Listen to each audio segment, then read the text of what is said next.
Oh my gosh. One of the worst young adult thrillers I've read in a while. Hi everyone, welcome back to my channel. Today I'm going to be filming my spring wrap up, so the books I read in May and April. So hopefully I remember the order I read them in, because I didn't keep track. I'm going by memory, so hopefully it's kind of accurate. I'm doing the best I can. So yeah, let's just get into it. The first and only book I read in April was Behind Closed Doors by B.A. Paris. I gave it a 4 out of 5 stars. I really enjoyed it. It wasn't one of the best thrillers I've read of all time. It wasn't a really bad thriller. But I enjoyed it. Going into this book, I thought, oh, it's going to be like another domestic thriller. The synopsis of this book is that there's this couple that everyone perceives as perfect. There's literally nothing wrong with them. They're very young. They're very rich. So everyone believes that, this is the perfect couple. And behind closed doors, though, is a very sinister twist and is not the couple that you think you are reading. But I really recommend this thriller. It's a very solid thriller. Next book I read, which was the first book I read in May, was Another Brooklyn by Jacqueline Woodson, which is a very famous and popular Black author. This book is basically about 4 teens and their lives in Brooklyn in the 70s. It's about a group of girls and their friendship and their lives. It talks about sexual assault and rape. Jacqueline Woodson's writing is very beautiful. The book starts out in the future with the main character as her dad is dead and she's kind of dealing with that. It kind of takes her back into memory lane and we kind of see her memories with her group of friends, finding herself as a teenager. Jacqueline Woodson books are very tiny, but they pack a great punch. So if you're looking for a short read that's very impactful, really recommend Another Brooklyn by Jacqueline Woodson. The second book I read was Turtles All the Way Down by John Green. This is the latest John Green novel. He published this in like 2017, I believe. I got a signed copy. I got a signed copy like 2 years ago. I'm just reading it now, so I think I was really scared going into this. I talked about this in my BookTube newbie tag, but people don't really have the same feelings of John Green as they did before. I give this book a 4 out of 5 stars though. After Falling Our Stars and Looking for Alaska, I feel like this is my top 3. It's basically about a girl dealing with OCD. Also, there's kind of a mystery aspect in the background of it. Basically, a billionaire is on the run for the police and there's like $100,000 reward. Azza and her friend wants the $100,000 prize, but Azza knew the billionaire's son. I think they met in like summer camp and they're kind of like childhood friends. Also a romance with the billionaire's son. It's just basically her journey in dealing with OCD. It's always going to be a part of her. John Green does have OCD, so this is her own voices story. It really made me understand something I didn't understand before because I never read a book with the main character OCD, so I think this was very informative, but also a really good contemporary in the end of it. Next we have a book that I actually really did not enjoy at all. This was Luckiest Girl Alive by Jessica Knoll. This was labeled as a thriller, and I really believe that this should have been labeled as an adult contemporary. This is not a thriller, and I strongly stand by that this is not a thriller. I rated this a 2 out of 5 stars. When I tell you, I kept on flipping through the pages, waiting for something to happen, waiting for something to be like, oh my gosh, never mind, this is actually amazing. But that never happened. So this is basically a book about a girl who something happened in her teenagehood, so she basically changed her name, took on this persona as someone who is perfect. Jessica Knoll, her main downfall was labeling this as a thriller because it is not a thriller. So next I read another thriller that I did not like. I read The Third Twin by C.J. Omololu. I'm a mess. But I feel like this author wanted this to be a young adult contemporary so badly because for some reason, this had a love triangle and it had like a Parent Trap happy ending, and I just didn't ask for that, nor did I want that. Like, this is a thriller. I rated this a 2 out of 5 stars. The synopsis of this book is basically about 2 twins, Lexi and Ava. So in their childhood, they kind of like made up an imaginary triplet named Alicia, who they always blame things on. Someone was murdered and the only suspect is Alicia, their fake triplet. The killer of this book is literally horrible. It's horrible.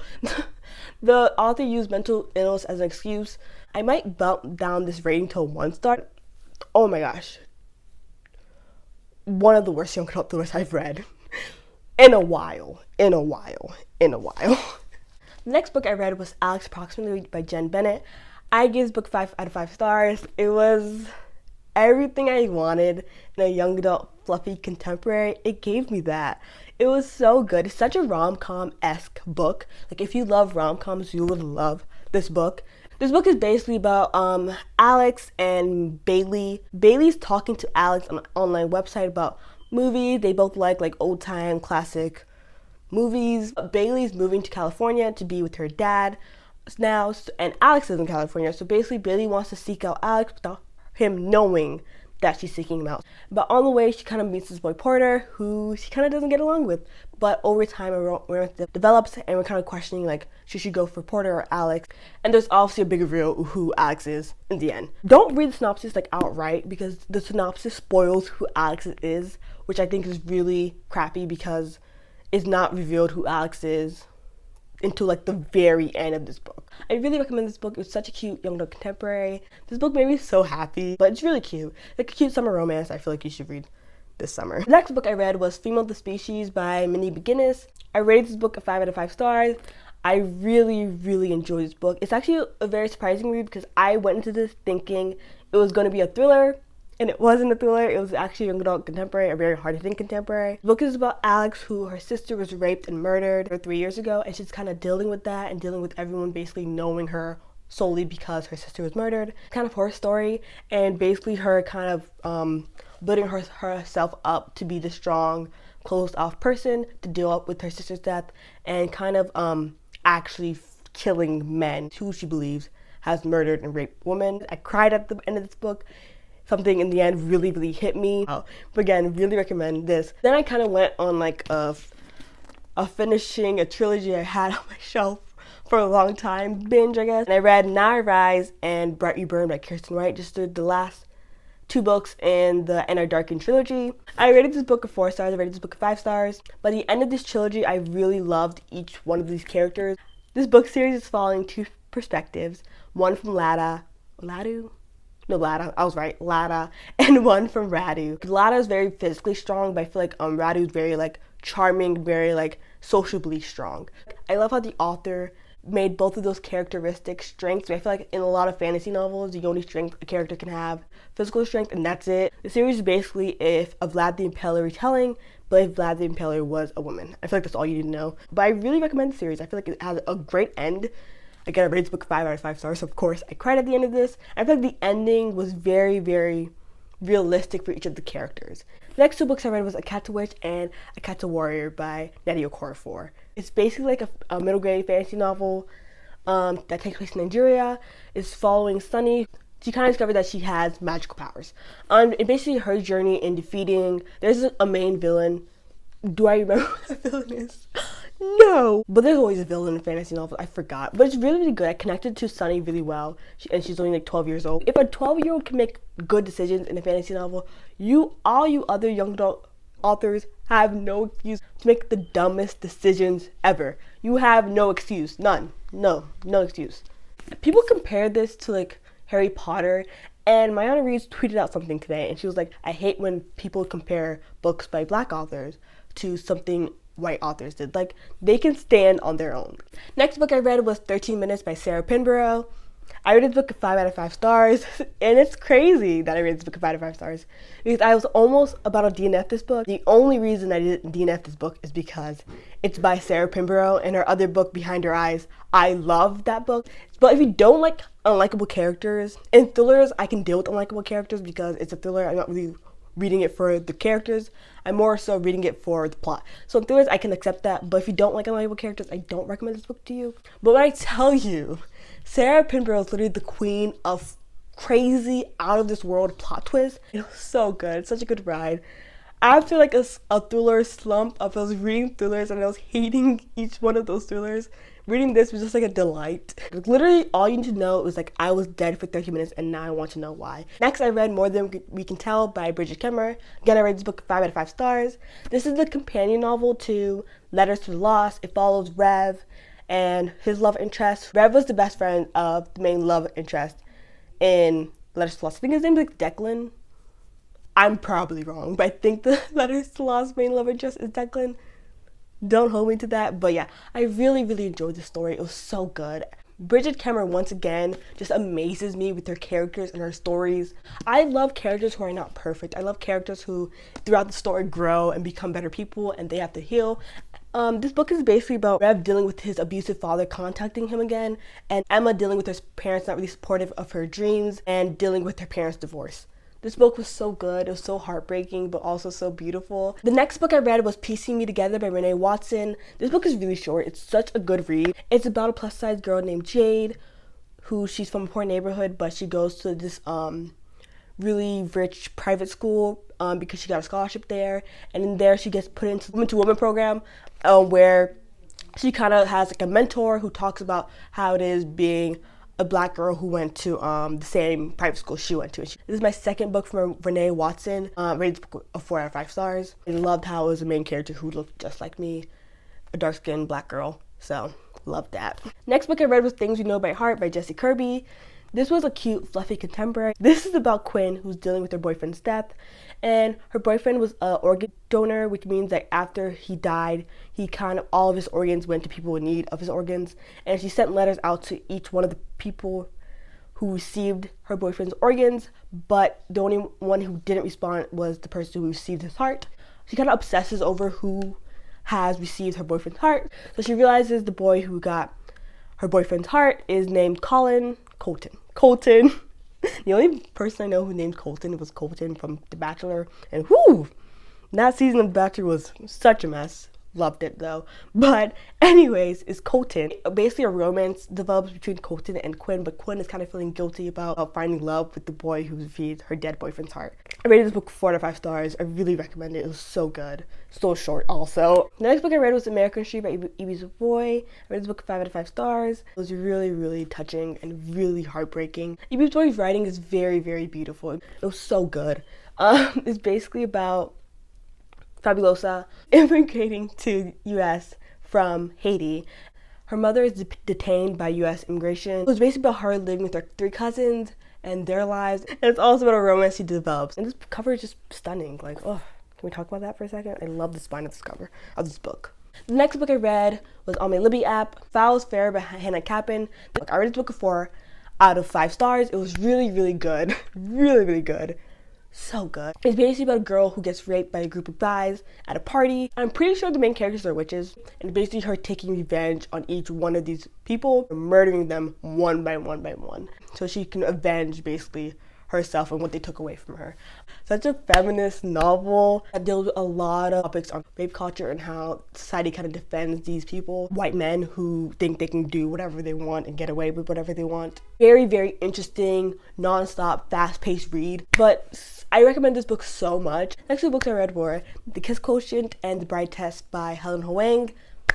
These books are so good. I rated both of them a 5 out of 5 stars. It was so cute. I am so happy with the fluffy, cutesy romances, like the rom-com-esque romances. I love those type of romances. The first book of the companion novel series is basically about this woman who she really wants to get married soon, and she wants to be better at dating and more comfortable with dating. She basically pays for an escort to basically over like a few months fake date her, teach her about sex and dating. This book was so good. Such a cute romance. I feel like Michael is probably my newest fictional crush because he was just so sweet, so caring. Give it 5 out of 5 stars. Perfection. The next book, Bride Test, is basically about, it reminded me of 90 Day Fiancé. The concept reminded me of 90 Day Fiancé. It's basically about a Vietnamese mom who basically goes back to Vietnam to basically find her son a bride to send back to the United States so they can get married. But it's not like an arranged marriage. It's just basically like a trial period of like, she stays for the whole summer, and if you guys fall in love, great. The main character was just such a sweetheart. It was so good. It was such a cute romance. Again, I rated this book a 5 out of 5 stars. The next book I read was An Unwanted Guest by Cheryl Lupina. This book was so good. I rated this book a 4 out of 5 stars. It was such a fast-paced thriller. Basically, it's about strangers who are stranded on this cabin during this snowstorm. They basically, one by one, the strangers get killed off. It's very And Then There Are None-esque plot. So if you love And Then There Are None, you're probably gonna love this book. The only thing I had a problem with and why I rated this book of 4 stars is because I didn't really like the killer in the end, but I really still recommend this book. It was a very enjoyable read. I read this in the nighttime, which it was kind of scary to read this in the nighttime, but it was so good also. I feel like I love reading thrillers in nighttime. Do I get scared? Yes. But is it worth it for the experience? Yes. Next book I read was My Lovely Wife by Samantha Downing. When I tell you I thought this was going to be like one of my new favorite thrillers, and it wasn't. I rated this book a 3 out of 5 stars. It was very, very much meh. This book is basically about a couple who are both serial killers. This book very, very, very much disappointed me. It could have been amazing. It could have been spectacular, but it went with a Gone Girl-esque plot twist, and I predicted that from the beginning. Every thriller recommendation video, I saw this book. Every thriller recommendation list, I saw this book. So I was like, oh my gosh, this is going to be my new favorite thriller. Nope, I didn't love it. I didn't get the hype. The next book I read was Harvey Fair by Peter Swanson. Another book I expected to be one of my new favorite thrillers. Like, what the heck? Harvey Fair rated a 3 star. I don't think I'm going to read any other Peter Swanson books. I feel like his best book is Candle Killing, and it just never gets better than that. But again, it was just a mad book. It had one plot twist. The one plot twist that the book had wasn't good enough. I thought there was going to be a plot twist at the end. I didn't tell you guys the plot, I'm sorry. But this book is basically about a main character, and she wants to trade apartments with him for 6 months because her cousin has a job temporarily in London, and she just basically wants to see Boston in America. The next and final book I read was The Hate You Give by Angie Thomas. I finally read this book, but this book has ultimately lived up to this hype, and I completely understand where people are coming from when they talk about this book. This book is basically about Star, who she is a witness to a murder of her childhood friend. I read this book because it was such an important time. It was after George Floyd's death. I decided this book was such an important read that I needed to get to now. I finally did. This book had me so emotional. By the end of the book, I was sobbing. There's tears streaming down my face. It was so it's such a necessary read. If you want to read more of a fiction book that does still tell a very important story, that's very relatable with the times that's going on now in society, with this treatment of Black people and Black lives as kind of the expendable, please read this book. It's so important. I give this book 5 out of 5 stars. I don't know if I mentioned that before, but such an important read. I really love Star. I really love how the author kind of depicted her as not having her voice, and her growth into finding her voice and speaking out about things that she truly believes in. Oh my gosh, Angie Thomas, this book is just, I don't even know how to even explain my love for this book, but such an important read. It just resonated with me so much, so much, and I just really recommend this book to everyone. I don't care your age, your race, what type of books you like to read this book. And yeah, that's how I ended the month of May. Such a good reading month. I read 22 books this month, and I hope you guys enjoyed this video of the books I read this spring. If you did enjoy this video, make sure to give a like, comment down below your thoughts, and subscribe to my channel for more content. Bye.